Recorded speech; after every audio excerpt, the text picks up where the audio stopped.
Hey, good afternoon, everybody. I am Matthew Thomas Phillip, founder of Thomas Phillip.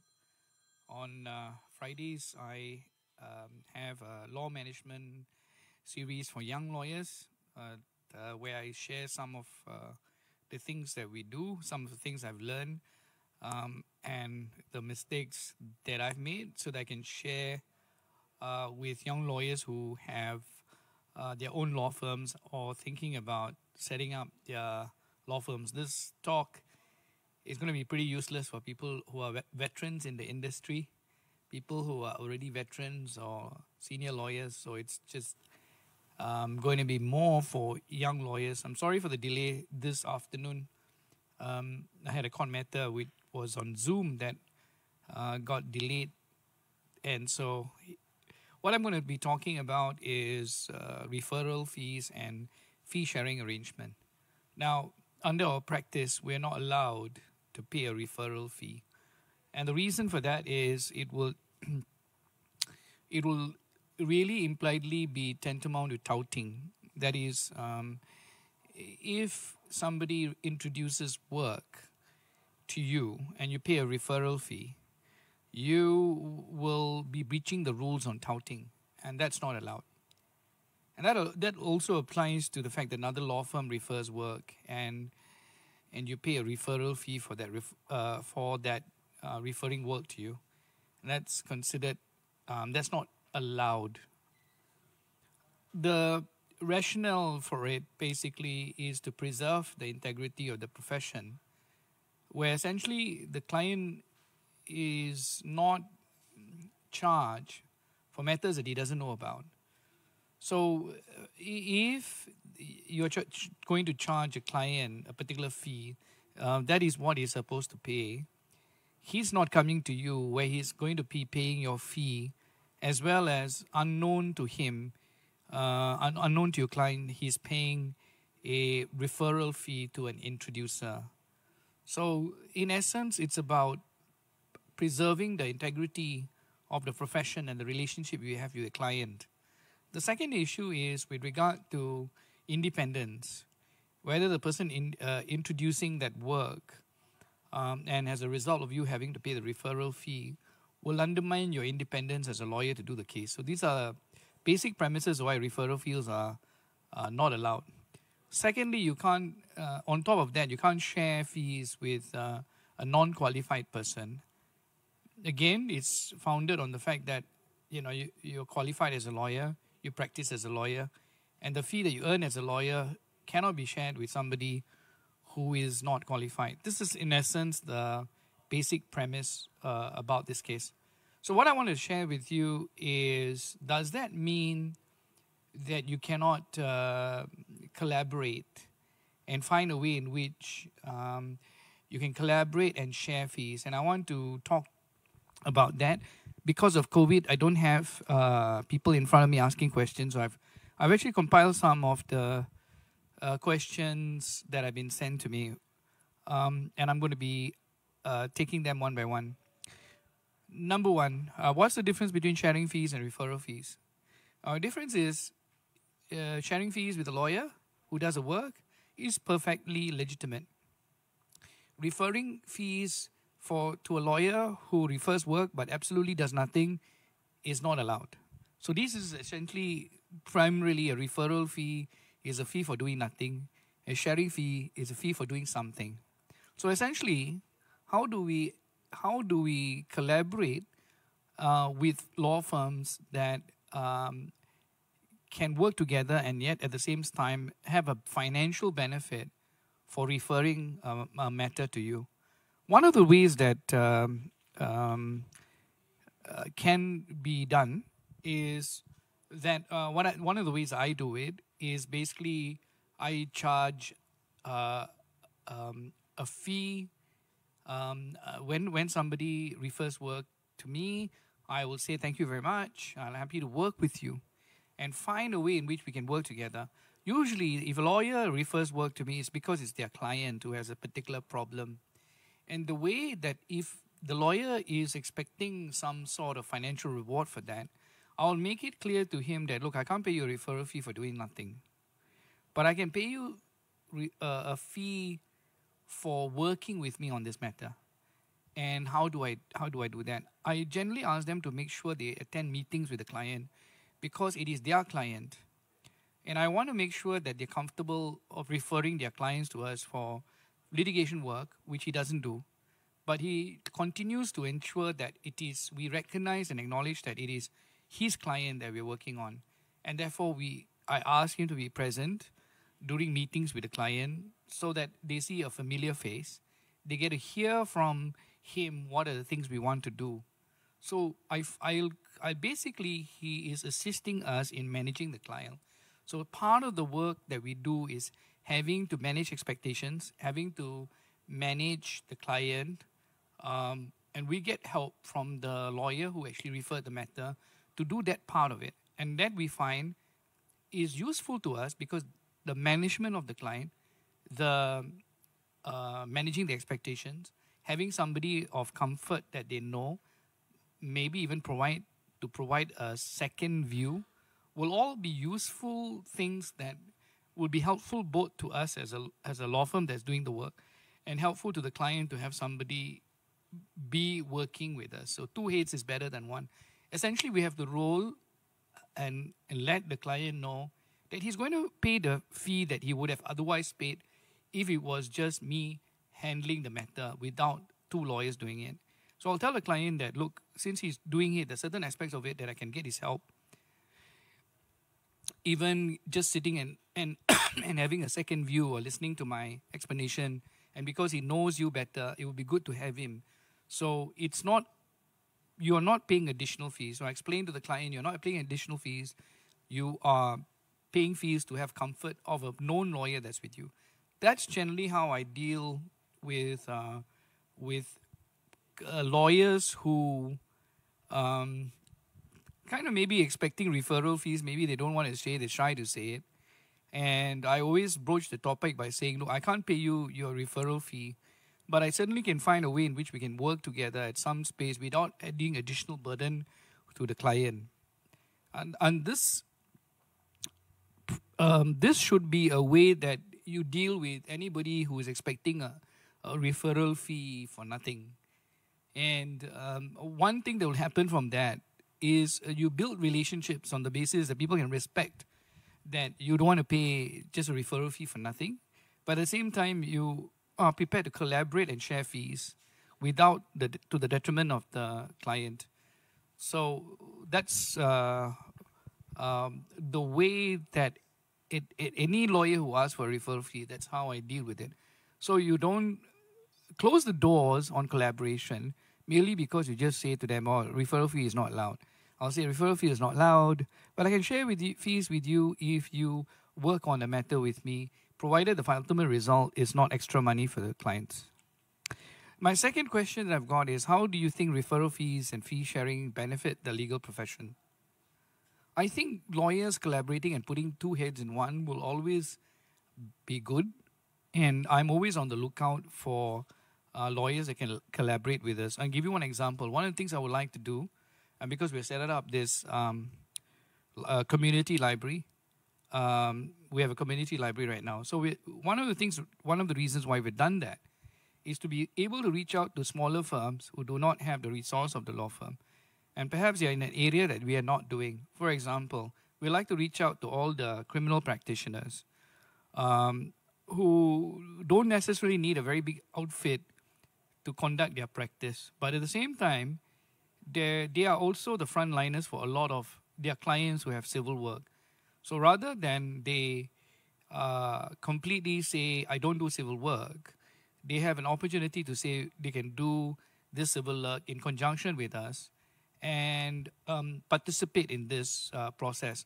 So we have got some criminal practitioners who work with us, and we collaborate with them. So our goal is, in Kuala Lumpur itself, there are 4,000 lawyers, 4,000 law firms, or a huge number that cannot be ignored. So these law firms are potential collaborators in areas that you don't do work. So the question of referral fees, sharing fees, is always it's not something that you should be shy to talk about. So referral fees convert to sharing fees on collaborative basis. Lots of law firms do work that you don't do. So this is an area that's important for um, people. One of the other ways, and I don't know the legitimacy of this, is that sometimes the lawyer that refers work do not want to get paid a referral fee, do not want to share fees, and we still acknowledge them. And the way I do it is to say I would like to donate something, a small amount to one of our charities, and we do like say Light Up Borneo. So a law firm or lawyer refers work, but he doesn't want to do a fee sharing. He doesn't want to be involved. I always make the point of saying I would like to make a small contribution to the CSR that we do under your name, because that's the way to acknowledge that you are helping us, right? So I don't think that's in breach of the referral fees for making a donation to a charity. Again, I'm making sure that people who take the pain to refer us work will be rewarded in an indirect way, because we cannot pay them referral fees. So that's another way that I do it. I share fees if we can collaborate. If they don't want to collaborate and they don't want a referral fee, I still make it a point to try and set aside a small amount of money to donate on their behalf to a CSR. Next question. Should the person who referred the file be jointly responsible for the matter? I suppose in theory, if the client knows that you're jointly working for it, I suppose that there's a question of liability for both parties. And there are cases in which, whilst a lawyer was merely like a secondary lawyer, he's been sued for negligence on the basis they were collaborating on the work. So yes, there are always the risk that even though you are fee sharing and only doing a limited amount of work, that it could be a potential liability issue, because if you disclose to the client that you're working, and you should be disclosing to the client you're working together, there may be an issue of liability that you have to consider. Although in practice, none of the law firms that work with us, I think they take the view that moment the filing is done by our firm, they almost feel free that there's no responsibility on their side. I'm not entirely sure that you can say that as a matter of law, but I don't think in practice it's a big concern for people, especially if your law firm is the one filing the matter. The next question: free sharing invites risk sharing. What are your views on this? I think the moment I take on a matter and the lawyer helping us is doing only a certain aspect of it, managing the client's expectations, giving a second view, I don't think I'm holding him responsible, definitely for the work that I am doing. I find that he is helping me manage something that's difficult. Sometimes the client's expectations may be difficult to manage, and he's helping me manage that. But I don't hold him responsible for the work that I'm doing. Next question. Do you think referral fees could improve the business and reputation of a law firm? So when I talk about referral fees, I'm talking about fees that legally can be paid, not fees for doing nothing. So fee sharing arrangements will definitely improve the reputation of the law firm, because you're going to collaborate with parties. So the collaboration, I feel, will always result in a better product for everybody, a better outcome for everybody. So for me, yes, I'm very inclined towards fee sharing and working with other lawyers. What do you think about the rulings imposed by Malaysian Bar Council in relation to referral fees? I think the answer to that would be there's justification for that. Principally, first of all, I think if the client knows that you're paying that money, that would be a first start towards maybe legitimizing referral fees. Second thing is that if you can assure the clients that having paid that, it does not add on to your final bill for the client, that will be something that they would want to know.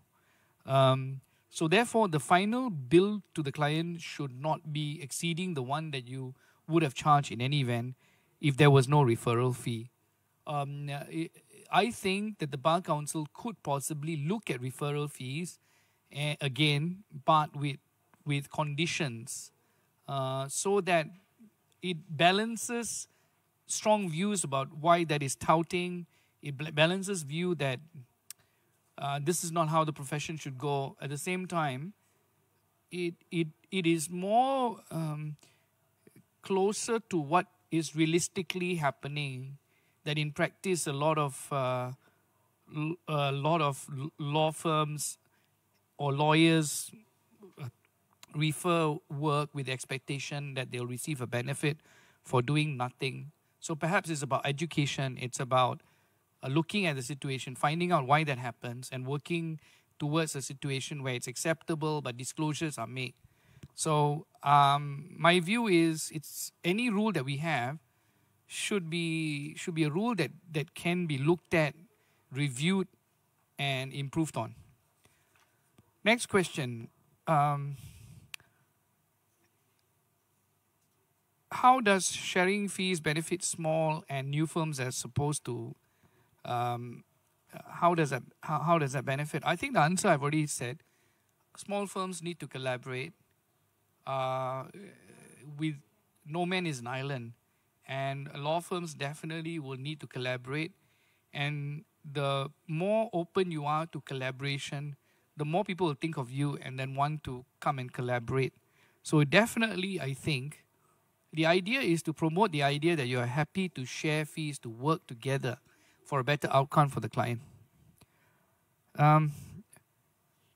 What are the best practices for fee sharing agreement? I think I can make some notes about this. Number one, we should make the expectations very clear so that you can avoid a dispute about proportionate fee sharing.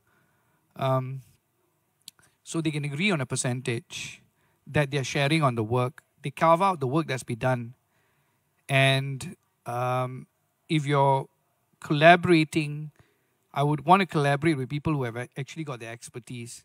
So I'll have two things. One is that I make some fee sharing as well as learn some industry knowledge by working and collaborating with a person. Sometimes I'm happy to not get any fee for doing work because it opens up a new area in collaboration with another firm. Should there be a standardized amount for referral fees or should it be regulated? I think if the Bar Council is going to look at regulating referral fees, that's something they can look at. But I don't think you could beforehand determine the percentage. As I said, it's not a referral fee, but a fee sharing arrangement where from a commercial perspective, we'll assign a value to what he's doing in the whole work without jeopardizing the final result for the client. What are the potential effects of referral fees or fee sharing fees to the interest of the clients? I think there are two theoretical problems. One is, if the client doesn't know, it will undermine the trust that the client has in you, and the client will think that you've charged him more than what he should be charged because you ended up paying a referral fee. So I think at the heart of this is being open with the client that you're working together, and whether you want to disclose the exact fee that's been shared, I think there needs to be an assurance to the client that you're prepared for your fee that you've quoted to be tested by the market. So the client is happy to go out to the market and find out whether the fee that you're charging, which includes 2 lawyers working, is not detrimental to the client. Now, okay, I've come to the final part, and I'm going to close up to say we're having a very difficult period. COVID especially makes this particular question of fee sharing a very important thing that we should consider between firms. There are firms that are not going to have the capacity to do work, and there are going to be firms that has the capacity but do not have the work coming in. And the reason for it is that if you look around, you find that the work doesn't naturally flow to people who are the specialist in the area or who is good in that area. Yes, of course, through time and effort, people will know you as being good at something. But for young lawyers, this journey is a bit longer. So the person that actually knows that you can do the job is actually another lawyer. And that's why, being very open about collaboration with law firms and making a point to meet other law firms and say, I'm happy to collaborate, would be a good avenue for networking and expanding business, particularly now, at this point in time, where despite your best efforts, despite the fact that you feel that you're competent and you're good, work might not come your way. And sometimes it's just a matter of luck and directly from the client. You might be heavily involved in an industry that's totally demolished or having some serious cash flow issues because they are affected by COVID. So again, whilst you are dealing with a particular industry, your skill sets may be relevant to another industry that you did not service but other law firms were servicing, so that you can offer your services via other law firms. And then that would be one way to look at. So for me, from a practical perspective, I would like to meet like all the criminal practitioners in KL and Selangor so that we can offer ways to collaborate with their clients. So it's a survival instinct, and it's in a time of crisis, like in time of COVID, you don't sit back and say, oh, times are bad. I always think that, hey, you'll be surprised just walking in and saying hello to another law firm and say, I do this. My particular clientele has been demolished because of COVID, but I've got this expertise and I'm happy to share my expertise and do a fee sharing, perhaps at clients that need this kind of services. So good luck. Times are really, really challenging, and I hope my sharing will help young lawyers try and make through this period. Thank you very much for listening in, and hope we'll meet next week. I can't have this audience until COVID is over. Thank you very much. See you soon. Bye.